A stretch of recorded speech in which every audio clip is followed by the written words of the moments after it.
Strategy is a framework within which you make decisions that set the nature and direction of the business. Strategy is what determines the decisions you make about the future, not your current state of being. Strategy is not related to timing. I maintain that the strategy has to be reassessed very frequently. This week, we speak with Alan Weiss, the author of Sentient Strategy. Alan is a prolific writer and thinker, and in this book, he's pursuing the idea of how strategies can be too rigid, too fixed, with too far a future horizon. In Sentient Strategy, he talks about a solution to this and how we can develop strategy as leaders that can change with the speed of change that we face. It's a wide-ranging conversation and a great one with a good thinker. Enjoy. Why did you feel like this was a missing piece? I mean, there's a lot of books on strategy. That's a topic where you can get a lot, quite a few slots on the shelf. And you write on a lot of topics, Alan. So why did you get this one in your crosshairs? Well, it occurred to me when I worked with clients, both corporate clients and more increasingly with consultants around the world, that strategy was invented really by Peter Drucker, one of my idols, 50 years ago, 70 years ago, really, at GM with Sloan. And it stood in good stead for a little over half a century. But even before the pandemic, it was really obsolete. The process was obsolete. I mean, the whole nature, as technology advances and human knowledge advances, that we should spend weeks and weeks trying to look 2, 5, 10 years into the future is bizarre. And if you think about it, we look at the past with our memory, which is somewhat imperfect. We look at the present with perception, which differs from person to person. But we look to the future with imagination, and we're worst at that. Nobody predicted the internet, for example. And so I decided I would create intellectual property that enabled organizations to set a strategy in a day, remotely or in person, because the pandemic exacerbated the need for this, and one that looked a year out and could be used as a template for operating the business on a regular basis. I thought that was much more realistic, much more contemporary, and much more useful. I did use a continuing definition that I learned in the 70s from a firm in Princeton and a guy named Ben Trigo, and that is strategy is a framework within which you make decisions that set the nature and direction of the business. So I thought more than ever, people needed a framework within which to set the nature and direction of their business in times of disruption and volatility. And so that's what I did. And now we have, I think, 70 certified instructors around the world selling this and implementing it in about 6 countries. Fantastic. And where is it not that you would like it to be? Well, I would like it to be used more often or in more depth or in more frequency by organizations that desperately need this for survival. So, for example, if you're IBM or even Boeing, for example, which did have these problems, you can survive a $400 million error. It's like a rounding error. If you're a small business, you can't survive a $40,000 error in some cases. And so I think, let's say businesses from 10 million to about 500 million in there really need this, because if you look back at the pandemic, the organizations that had cash and resiliency and were prepared for any kind of turmoil fared best. The organizations that were living hand to mouth, and for that matter, people too, fared worst. And so I think that the monoliths will always get along. Although you'll find, in the case of a General Electric, complete disaster because of poor leadership. But it's the organizations where life is not that assured that really need a strategy that's going to set them in the right place for the future. What's the response for customers who are implementing this and saying, look, there's certain features of our business that only can be understood on quite a secular run?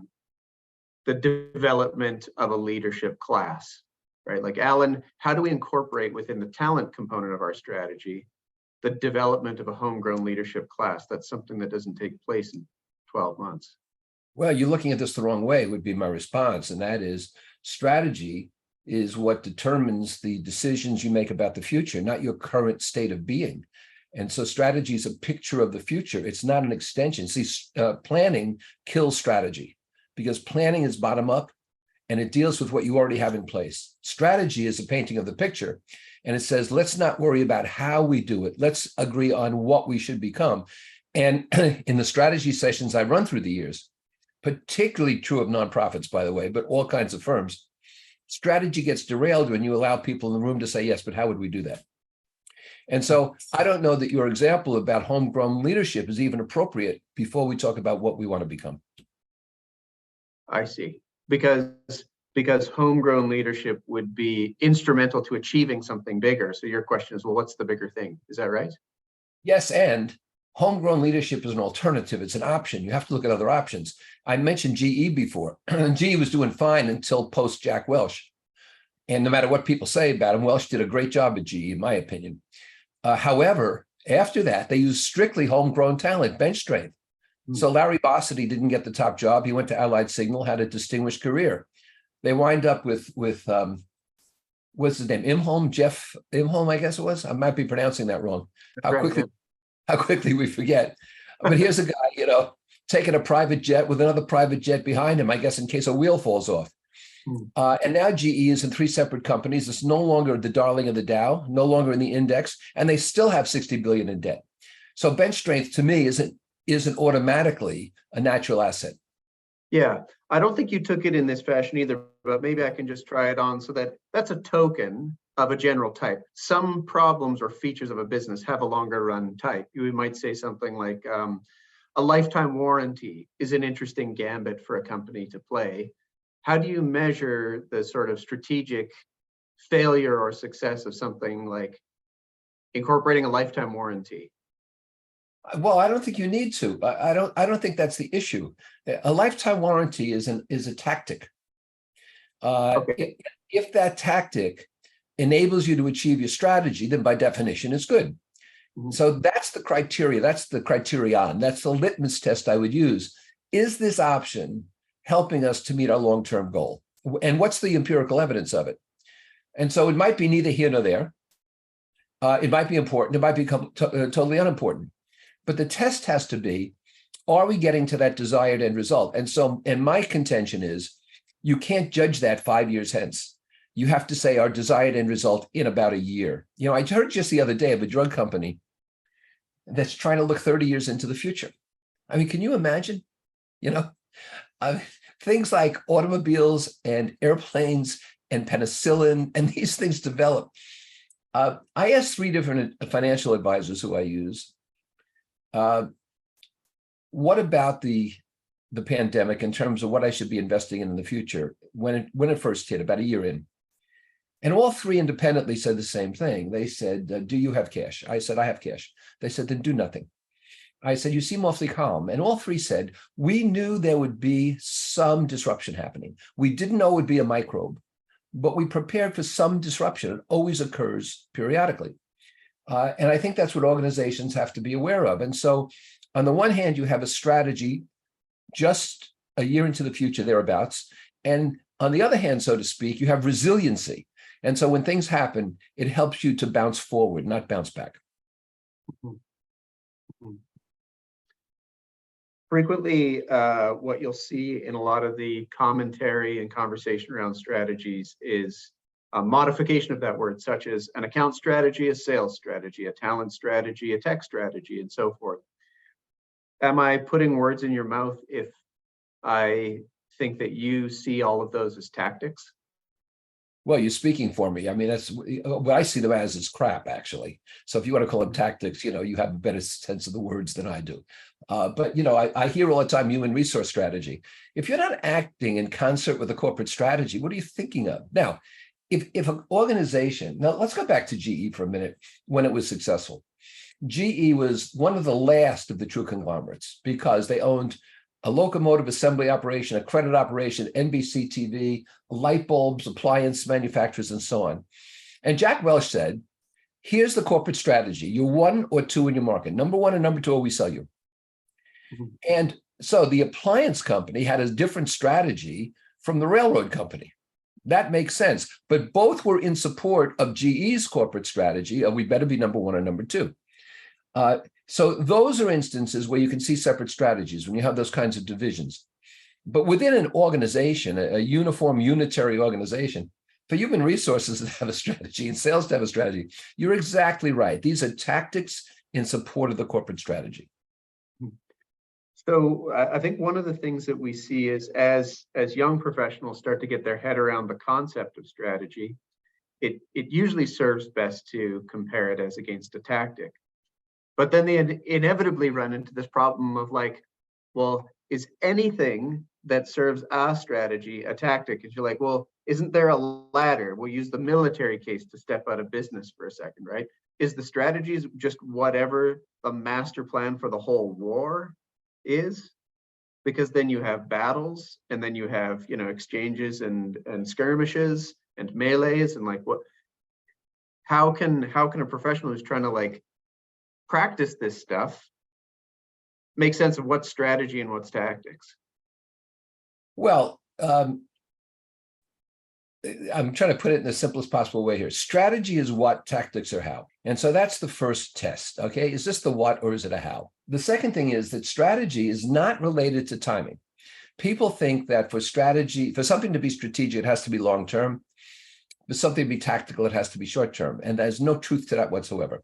Strategy can be extremely short term. So it's a matter of what versus how. Now, if you take a game of chess, you can say, well, the strategy is to win the game. No, the goal is to win the game. That's the end result. Right. The strategy, for example, is to control the center of the board. In racquetball, the strategy is to control the center of the board. Then the tactics are, how do you control the center of the board? Do you want to move your knights out early? Do you want to move your pawns forward aggressively? In racquetball, do you want to hit shots so your opponent has to chase them into the corner? Or do you physically want to plant yourself and not allow yourself to be moved?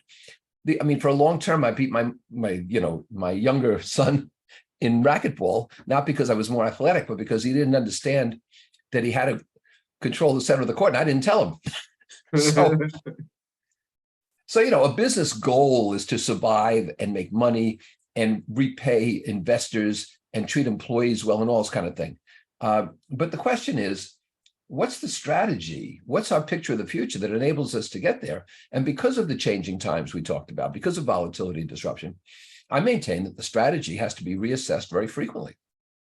Yeah.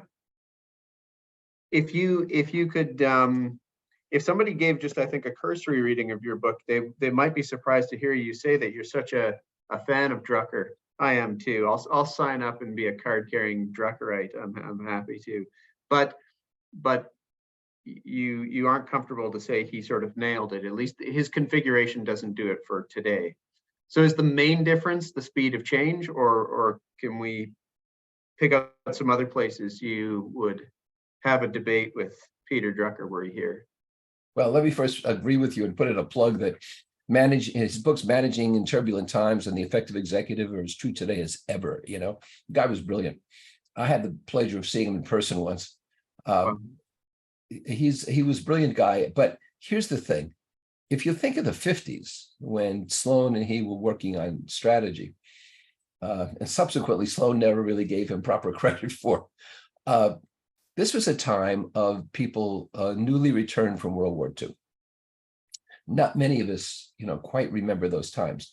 People who went to work in banks and insurance companies were still called major or captain or colonel, their ranks in the army. It was a time of hierarchy. It was a time of Levittown. It was a time of the GI Bill. It was a time of great vanilla and conformance and so forth. And so, most people were churchgoers. The family dinner table was intact. Most families had one working parent. And so that's when strategy was created under those kind of stable circumstances. And then come the 60s, the wildest decade I've ever lived through. And in the 60s, we had the inner cities burning. We had two Kennedys and Martin Luther King assassinated. We had Vietnam, we had Woodstock, we had the Beatles, we had the Cuban Missile Crisis. I could go on and on and on. I went to college in the 60s, and it was extraordinary. And so that shook things up pretty substantially from then on. But we still clung through the 70s and 80s. We still clung to these old ideas about management and about how things should be run.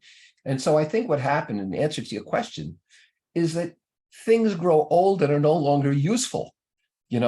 And so consequently, there are very few cars with manual shifts today. I've got one in my garage because that's a sports car. But you buy a Ferrari or a Lamborghini today, they have automatic shifts.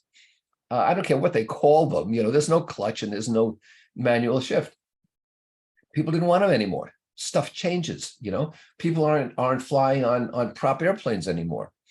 So I think strategy, like any concept, can become outmoded because what changes is society and demographics and technology and economics and so forth. And you have to change with those times. And so that's why I feel that Drucker's stuff simply ran out of steam. Mm-hmm. But Drucker's was inheriting a very old and established school of strategy from military concepts, right? So you get like Clausewitz and well, I mean, to be honest, you can go back and there were tacticians and strategists looking at what Hannibal and Caesar and so forth were doing. So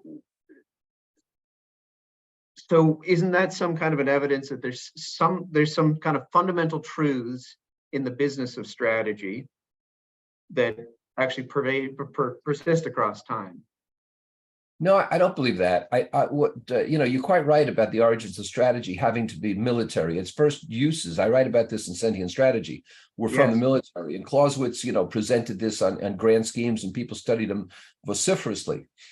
But what I think what we're seeing is, since the Industrial Revolution, the development of modern management because of modern business, which increasingly has departed from the military.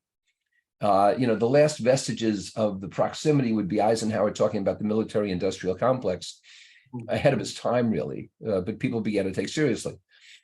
And so I think today we have quite a separation from what militarily, makes sense in terms of preparing for aggression or defense with what makes sense in business. If you look at Sentient Strategy, I talk about the two major axes being awareness of the impact of your actions on society and understanding of the environment in which you operate.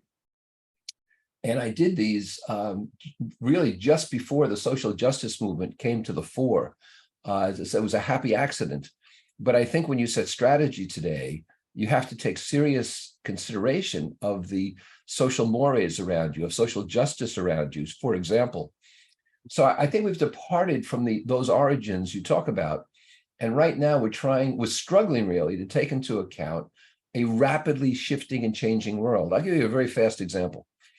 The most developed countries today are where they are because traditionally they had a huge amount of working age people, younger people who could work either at blue collar jobs and labor or become educated into more sophisticated jobs, but there are a lot of people.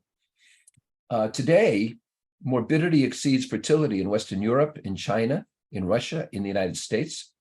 And so where is that the opposite? It's in countries like Indonesia, Malaysia, Ethiopia, and so forth, India, of course. And so what we're going to see perhaps in the next 20, 30 years is a shift in world economic power, unless automation does something to ameliorate that, whereby countries who do have so many working age capable people will have more and more economic clout. I don't know, but it's a consideration. And so certainly when you're setting strategy, you have to take that into consideration. A company looking at a diminished labor force will have to counter that with technology or shifting work to the customer, which is often very possible. Yes. Rather than just blindly relying on sources of staffing that are no longer available. Okay, so let's take the axes for a second, and if you're fine with it, Alan, we'll share an image of that Cartesian plane, just so people can kind of get a hint of it and go check out the book. It's also on your website, by the way, if people kind of want to just use that point of entry. But one of them is awareness of the environment. So here, this is kind of like read the room, right? I mean, at a corporate level. Fair? Yeah. Yeah. I mean, we can kind of laugh because there's a boneyard full of a bunch of companies that didn't read the room, right? And I mean, it's okay if you don't read the room and you make a little blunder, but sometimes they don't read the room and they sort of, they're the equivalent of showing up in a chicken suit when when it's not a costume party. Well, listen, you're raising a really fascinating point because there are two aspects to that. There are two sides to that coin. One is you got to read the room, or you have to convince the room to read you. And Oh, right. so uh, when we take family vacations with our grandchildren, and we were down on the Jersey Shore, and there's something called an escape room. You've probably heard of it. And you have to figure out the codes, and you go from room to room. You have about 30 minutes, and you have to get out of the last room within the 30 minutes. You lose. So we get into the last room. We've only got about 2 minutes left, and my grandchildren and my wife and my daughter and son-in-law are desperately trying to figure out the symbols and everything. And I just sat there looking. I'm a consultant, critical thinking skills, and I realized there are only 3 possibilities. And so I turned to these numbers on the wall, and I thought, try all 3 possibilities. I got us out of the room, and we won. And so I won a T-shirt, and the T-shirt says, I don't wear this in public, but the T-shirt says, "Too smart for this room." Fabulous. Now I know why you were laughing. Everything. Too smart for this room. So here's what I'm telling you. You have to read the room. You have to read the environment. Budweiser did not do that. The LA Dodgers did not do that. Target did not do that. All right. Disney has not done that. I can go on. And it's costing them billions. I think Bud lost 28% of its market value. Okay. Apple reads the room. Amazon reads the room. Now, all of these within imperfections. I mean, I'm not crazy about the way Amazon treats employees, for example. That's my own personal bias. But they should know how to treat customers. Now, how do you get the room to read you, though? If you look at some of the, there are different kinds of innovation. And so conformist innovation is when Uber, which is really a taxi service, improves upon taxis tremendously. I think one of the great inventions of recent times is that you can schedule Uber in advance. So I can get up in a hotel in the morning, tell Uber I want them there in 2 hours. They're there in 2 hours. They take me to my appointment. They did this in a thunderstorm in New York. I'm very, very impressed. And so you have people saying now, let's Uber. It becomes part of the vernacular. So they read the room and said, people need a better taxi. But then we said, okay, wait a minute. This is the way to go, even though it's more expensive. Amazon started. Now, Amazon is nonconformist innovation. There was never anything like Amazon. And they started as a book distributor. And then they said, wait a minute, we're not about books, we're about distribution. So now you can buy tires or cauliflower or whatever you want from Amazon. They're thinking about drones dropping this on your lawn, right? I can't wait until they deliver food and the dogs are outside, but that's a different story. It's possible. It's essential that you read the room. Your phrase is great. But it's also innovative and important that you allow the room to read you. You look at Dyson. Dyson is not in the vacuum cleaner business. Dyson is in the air movement business. And so, I go into a public restroom at O'Hare Airport in Chicago, and, these air dryers, you have to shake your hands and rub them. So, they had one where you put your arms in. I said, well, I took my arms out and they're bone dry. I said, who the hell made this? Dyson. I thought they made vacuum cleaners. Then I'm in a brand new Four Seasons in Boston. Hair dryer. The hair dryer is so complicated. I had to call the desk to ask them how to use it.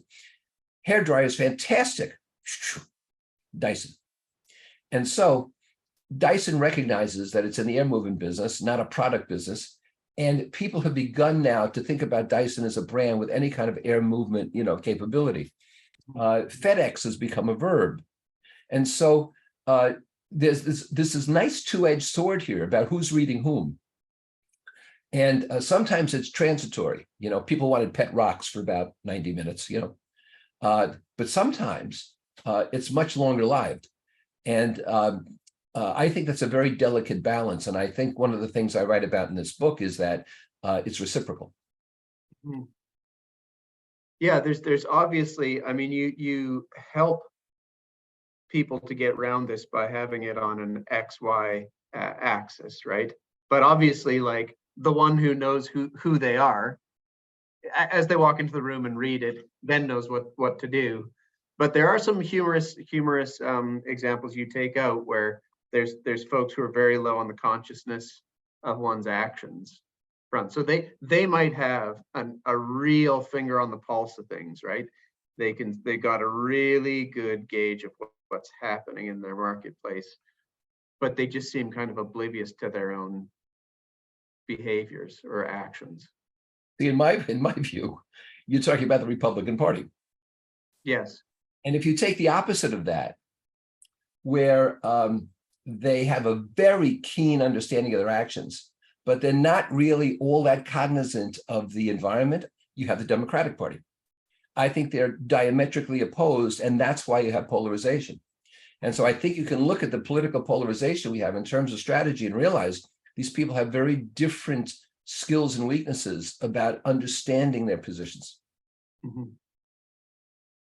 Well, it makes for fascinating play when the Americans especially have that great sport called an election, and you get, I mean, just like the sort of great the great battles of old, you get these surprise outcomes where it looks like it's entirely going one way and then it kind of goes that way, and vote efficiency and which states fall and don't and all. I mean, it has all the trappings of strategy. Well, in the last presidential election, we had 40 million people who didn't vote, who were qualified to vote, and that's more than the population of most countries. What's interesting to me, and I write about this in the book, is when you compare like organizations and their differences. So, for example, the Girl Scouts, and Peter Drucker was very strong on this. The Girl Scouts are one of the best run organizations in the country for a long, long time. The Boy Scouts are one of the worst. Now, here they are both engaged in scouting, both coming out of the UK where it was originated, helping youth. But the Boy Scouts made terrible, terrible errors, and the Girl Scouts made fundamentally pretty good decisions. I mean, there are always exceptions, but they're engaged in the same kind of work. And we can see this in the airlines, United Airlines has problems because of weather. Well, they must be flying different weather routes because JetBlue did not have those. Yes. Yes. And so I have on my blog, I have a category called Dumbass Stupid Management. And occasionally I just have to rant on there because, if you have problems, great, but don't try to tell me that they're externally caused where other people didn't suffer the same thing. Yes. What happens is when the pandemic hits and travel declines, if you lay off your pilots, if you tell them goodbye, you're going to have trouble getting them back. And nobody looked that far ahead, and they're understaffed. Same thing with flight attendants. Mm-hmm. So what you have is poor leadership. You don't have weather, you have poor leadership. And you can apply these strategic tenets across the board and see how people in similar industries operate. Another very quick example recently, Toyota, which, I think sells more cars than anybody else. It's certainly up there. Their leadership is very skeptical about totally electric cars, very skeptical. And they have statistics showing that over the course of a lifetime, a hybrid, investing in hybrids, has a better carbon footprint than totally electric cars. And so this is an intelligent approach, I think, where they're not just running to try to compete with Tesla. I think it's an intelligent approach saying our strategy is going to be unique and is going to be ours, and we're taking different things into consideration. Let's hang around there for a sec. I think that others will have the same puzzle that I put to myself when I was taking in your matrix of where you put Tesla. It's really what I really mean is Elon Musk. Can you just take me through like a total newbie? How would you plot him on your chart? Okay, so first is we separate Elon Musk from Tesla. These are two different things. Fine. Yeah, and from Twitter too. So yeah. So if you're asking me about Elon Musk is almost like an idiot savant. He's a brilliant guy. He's self-admittedly on the spectrum. I believe he has Asperger's. I'm pretty sure, but he's admitted to be on the spectrum.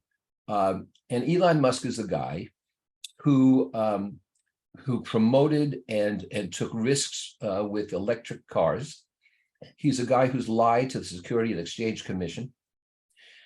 He's a guy who has tried to be at the forefront of helping people understand how they can get the resources from batteries to charging the cars and using them successfully, autonomous cars. He's also a guy who tried to cash in on the crisis of these kids in Thailand trapped in a flooding mine by proposing to send over a miniature submarine. And when an expert diver on the scene said the submarine cannot negotiate these passages, Elon Musk called him a pedophile. And so you have a highly erratic genius here. As for Tesla, I think Tesla has a huge advantage in seizing such a great market share. However, I think that people with a lot of money, Fiat or Ford or the Saudis or somebody, are going to wind up perhaps overtaking them, because I don't think Tesla has the best management in the world. They just introduced, finally, 3 years later, after the prototype, their electric pickup truck. And he styled it like some kind of triangular space vehicle. And it will have some appeal as being unusual, but how will it stand up? I don't know. I travel a lot. And when I was in Australia and London and Paris in the last 6-8 months, we used Uber almost exclusively to travel around. It's so easy. And 90% of the Ubers were Teslas. And the drivers choose these Teslas because they're in the city much cheaper to run than gasoline vehicles. I asked every one of these drivers, because, I write, is this your car? And they said, no, I use it for Uber. I said, well, would you like it to be your car? They said, no, it's good for my work, but I would never want one. Now, that's hardly, a scientific sample, but it is anecdotal. And I don't know about you. I mean, I drive exotic, expensive cars. I love cars. I love driving. And to me, Teslas are ugly. Now, I hope I don't lose a lot of your audience here, and I apologize to you. Yeah, I apologize. But there's nothing aesthetic about a Tesla, not any one of the models. One of them looks like it's been punched in the face. And I think Musk has said to himself, I am so bright and I am so good at this, I'm going to have people drive ugly cars. There's no reason for a Tesla to look like that, but they do.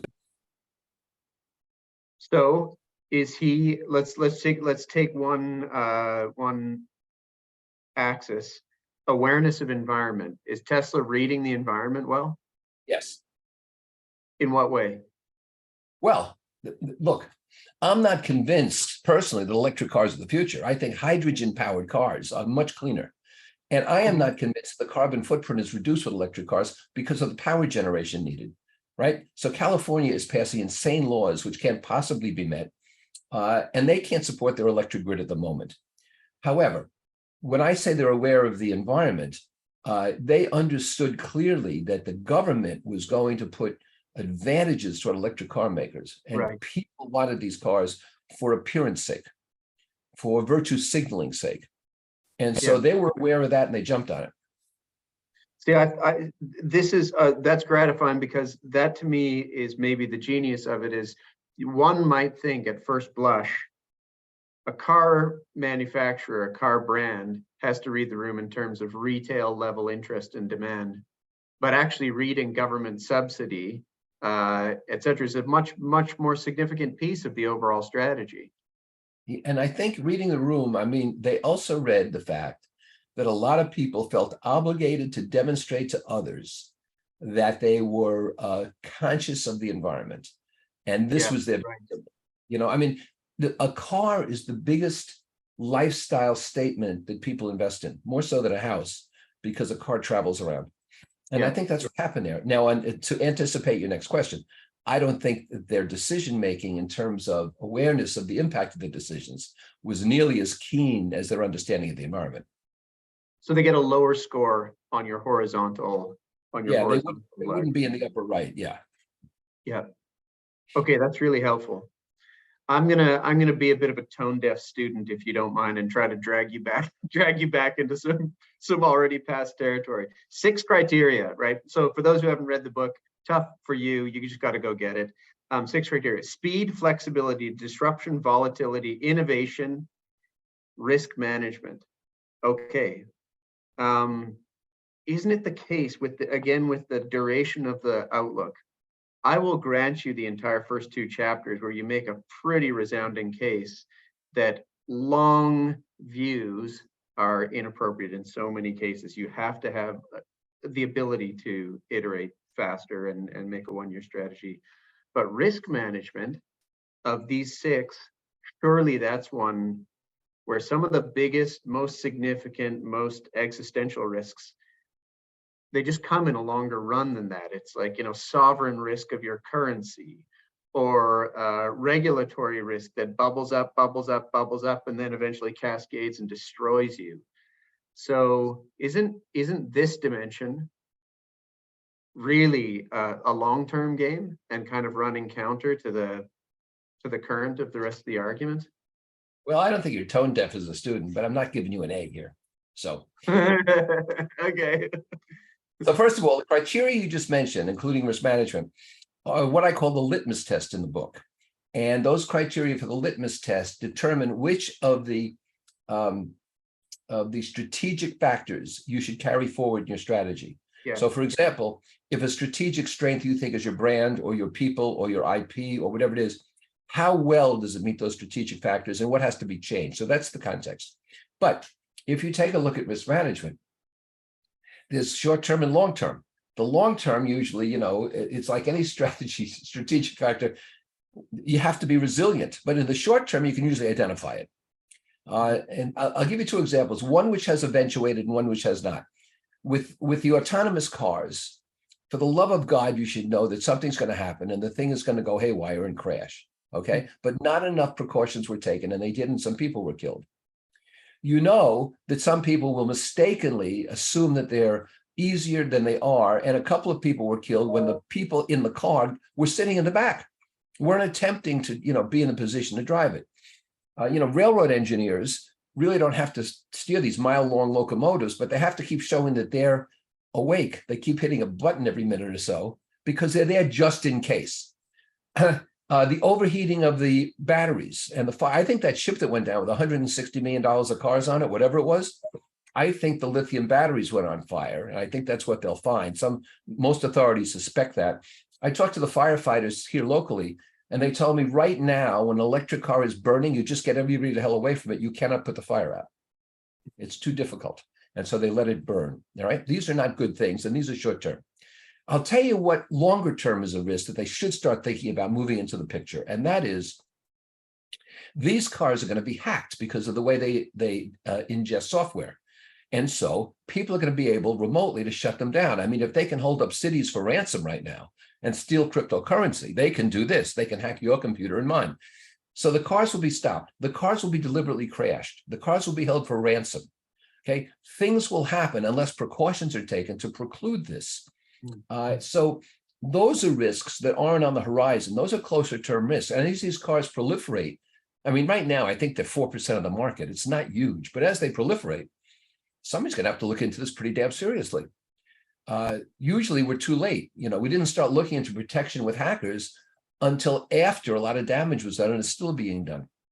So the risk over the horizon, that requires resilience when it gets here. You don't know what that is yet, but stop worrying about that and look at short-term risks. And not enough people look at short-term risks. One more example, I'll stop. I talked about Uber, which I praised and I like, but Uber did not look at the short-term risk of poor hiring. And as a result, they got drivers who mugged passengers, who attempted to rape passengers, who never should have been accepted. And so they looked at rapid growth, but not qualitative growth. That was clearly a risk they ignored at the outset. I'm looking, as you're just talking about this, I'm looking for the CIL. Can you just, for the uninitiated, mention the CIL, because it's something that I intend to, and I think it touches here. The idea that you can spot something, you can put something on the critical list, but it doesn't mean that you sprint off at speed to go deal with it. Yeah, here's the deal. The critical issues list, which is the CIL you're my experience in strategy over 35 years is that one of the major reasons for it being derailed in its creation, in its formulation, is that people say, as I mentioned earlier, yeah, but how would we do that? Our compensation system wouldn't allow for this. We don't have the manpower to do this. How on earth would we enable ourselves to market in a different country? So during the process, you create a critical issues list and you say, all right, this is not immediately going to determine our strategy, our picture of tomorrow. But when we have that picture, this will have to be resolved. So let's put it on the list. Now, by the end of the day or 2 days, some of these have been eliminated because something came up. But if not, a large part of Sentient strategy depends upon accountability, which has never been strong in strategy. You know, strategies do not fail in their creation. They fail in their implementation. Yes. right? Yeah. So the formulation is always beautiful. Before it was a 3-ring binder, now it's a nice desktop file. So what you have to do is make sure the implementation will be successful. And so you assign accountabilities to the members of the team, the CEO, the vice presidents, the directors, whoever's in the strategy sessions. And if there are 4 issues left on the critical issue list, you say to the vice president of finance, all right, take a look at this comp issue. How do we accommodate this in our comp plan? Or how do we change our comp plan to accommodate it? Be back in a week. We'll have another meeting. Let's talk about how we do it. That's how that works. And if you have if you're adept at creating a critical issues list, you will speed strategy along like a supersonic jet. Because you're just taking hurdles out of the way. Yeah, because what I found with strategy isn't that people don't want to get there. It's that they keep throwing up these hurdles you talk about. And after a while, you trip over them. There are just too many of them. And as like I said, it's even worse with nonprofits. But people are always saying, but how would we do that? That's not the question. The question is, what do we want to be? And you have to be a purist and insist on that at the expense of ticking some people off because they'd rather talk about how. Let me drag in a quote. I had sort of a debate on one or two authors and characters, thinkers, and whether or not you would sort of resonate with them. One of Porter's famous quotes is that a good strategy will tell you what not to do. That seems like it's in harmony with this, but my guess is you're not a Porter man. Well, that particular line is accurate because by definition, I mean, it's a harmless line. If you delineate what you want to do, anything outside those boundaries are things you don't want to do. I mean, that's fair enough. So I can't argue with that. But I suppose it connects pretty directly to a how. So that quote to me belies an intersection between the strategy, which is a what question, and a how question, because things that you do are how. If you're telling yourself things to do or not do, those are how sort of directives. Yeah, that's accurate. I mean, I would say that within the strategy framework, you're defining what you want to be. Anything outside the framework is not what you want to be. But you have a pretty withering critique of things like I had a laugh at this one: cows, stars, dogs, and weasels. But then a lot of, let's say, household terms, names, book titles, and so forth. What is, if you can sort of share in a thumbnail sketch of what's your concern about the popularity of those kind of folk theories and so forth? But which folk theory we talk about? SWOT? What were you saying? Oh, well, yes, SWOT has that treatment. The ones that I highlighted was cows, stars, dogs, and weasels. I think that's the Bain framework right. for. Well, I don't like, there's a difference between simple and simplistic, right? So I think sentient strategy is simple, but I think when you start putting cows and dogs and triangles and the color blue and quadrants, that's simplistic. SWOT is strengths, weaknesses, opportunities, and threats. Okay, so what? And so I think strategy is somewhat more sophisticated than that. And I think that when you're looking at, remember what I said before, we're not good at looking into the future, And so when you look at strengths, weaknesses, opportunities, threats, you tend to look to the past. What have they been? And they'll probably continue to be so. And I think that's wrong. And I think, it's like a lot of these personality profiles that, you're a high D, or you're an expressive, or you're, a reverted, introverted, anal retentive. I don't know what they are, but they're not helpful because they are simplistic, and they attempt to label things. So I think we're talking about qualitative and not quantitative stuff. I think we're talking about things that require some thought. Just because it's a day long or 2 days, perhaps, to formulate using sentient strategy doesn't mean it's simple. It's hard work. It's the worst kind of hard work. It's mental hard work, but it's organized. And it's organized. So with your clients, my guess is you have to set the expectation. They probably have to have the expectation. Great, we've gone hammer and tongs. We've worked this out, and you probably have to say, boys, we'll see you back in 10 months or 12 months, because that's just the nature of this work. Yeah, don't let the hammers rust and don't lose the tongs. But I mean, you have to understand that this should be an integral part of senior management. And the problem right now is that people sit down and they say, you had a great quarter. Keep it up. And at the end of the year, they say you had a great 4 quarters, here's your reward. Nobody says you had a great quarter financially, but you've made no progress toward your accountabilities for strategic goals, and that's a problem. And that's the nature of that discussion at senior level, and Right. as it should cascade down. The reason that people don't implement strategy well, at least one of the major reasons, is that they don't hold each other accountable. There's no stick, there's only carrots. Mhm. Just as you were speaking, I found this. I'm gonna read this out, Alan. See if you can spot the author. Our organizational effectiveness and $1 billion of productivity have been lowered and lost to the likes of, ready, 1-minute management, theory X and Y, open book management, management while walking around, body language, human potential, Six Sigma, matrix management, flat organizations, right brain, left brain, reengineering, holocracy, open meetings, good to great, quality, anything, theory Z, 360-degree feedback. I could actually go on, but the publisher insists I keep this book to under 400 pages. Guilty. Yeah, yeah. Well, if I can share a page out of our book, my educational background is philosophy, with focused on logic in the particular school that I went to, and my professional practice has been sales. I think it's an infinitely deep and like wonderfully complex business discipline, sales. It's filled to the gills with charlatans and shallow thinkers. And you know, you said you could go 400 pages. I mean, there's a derivative 400 pages that it would just be on the sales dimensions of this. And so I think there's a subtlety in this, because shortly after in your book, you're sharing what the kinds of things are that actually determine this. And just a moment ago, you said that they're qualitative. They're sort of common sense in a way, but they require hard work. I don't think they're not made of shortcuts. In fact, they're almost easy to find because there's an absence of handy shortcuts around them. I don't know agree. what my question is, Alan. I think I just wanted to share that I've seen this in another field. I was saying I agree with you. I think that like so many things we do, Kevin, this is a question of discipline and accountability.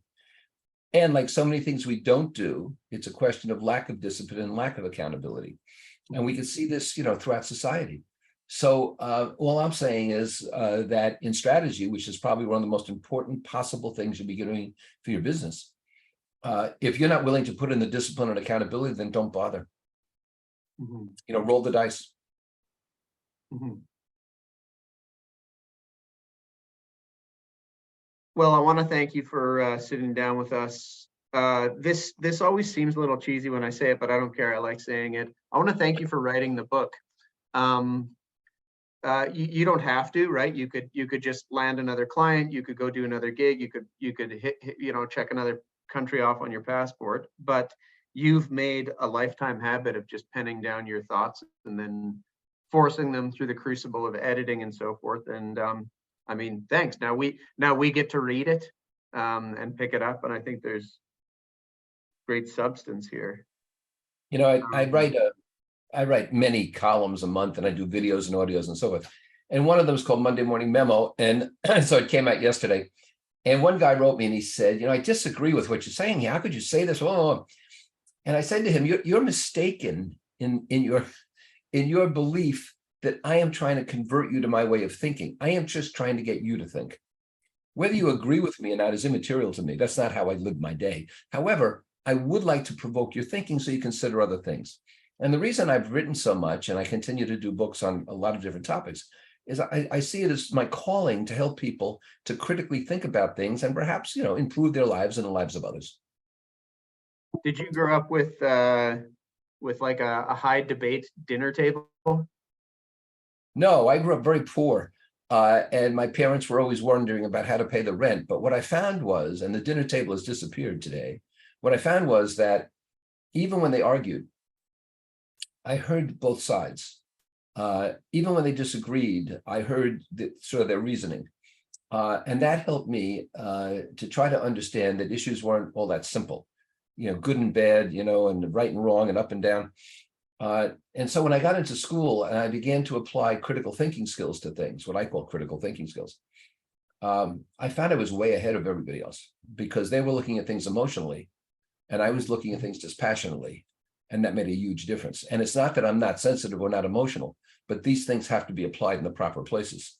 And if you get all emotional over decision you're making at work, you got a problem. And this is why small business people who own and found small businesses have a problem, because by definition, they have a much more emotional situation at hand. Yeah, right. Well, there's the distance between their beating heart and the success of the business is very short. And, nobody at Hewlett Packard or Merck or JP Morgan Chase ever said to me, well, Alan, I don't know if I should invest in you or put the money aside for my kids' college education. That Yeah, wasn't on the yeah. table with. For a business owner, it is. Yeah. I don't like to ask people where they can be found and so forth. People can type in your name and find you about 6 different ways. They'll find your blog or some of the things you're writing, or a prolific trail of publications that you've put out. So people who want to find you just will. I think what has been interesting, and what I'd like to ask you is, who would you really like to engage with? So when you're engaging a lot of folks of different kinds in groups, by themselves, and so forth, who do you really want to engage? What are you really most excited about doing, Alan? So you don't mean historically, you mean what groups contemporarily would I like to engage with? Right now, if people are listening to this and they're like, I don't know if Alan Weiss really wants to kind of like, spend the time with a guy like us or something. What are the engagements you love the most and seek out the most? Well, I'm 98% right now. I'm in the entrepreneurial market. And Marshall Goldsmith said that he is the greatest executive coach of the world. He told me. He said, but you're the greatest entrepreneurial coach. Which is high praise. We're buddies, and Yeah. he spoke at my events. And I want to work with people who are in the professional services business of various kinds, anywhere in the world, who want to improve their lives. Because I don't believe you have a business life and a personal life. I believe you have one life. And the way you spend that life is very important, because I can always make another dollar, but I cannot make another minute. Right. And so how you spend your life, every day there's a new page. Is the page blank? Is it the same as yesterday? Is somebody else writing it? Or are you writing the next page of your life? And so, I wrote a book where I talked about the fact that life is not a search for meaning. Life's about the creation of meaning. These are the people I want to work with. I enjoyed working with corporate executives at large and powerful companies, but I can see much more growth and change and an exponential increased impact when I'm working with entrepreneurs all over the world. Mhm. Well, great. I appreciate it. Thanks for the good questions. I will give you an A, by the way. I was just kidding. I'll take it. What a great and interesting thinker you are. Thanks for spending time with me. Thank you for inviting me.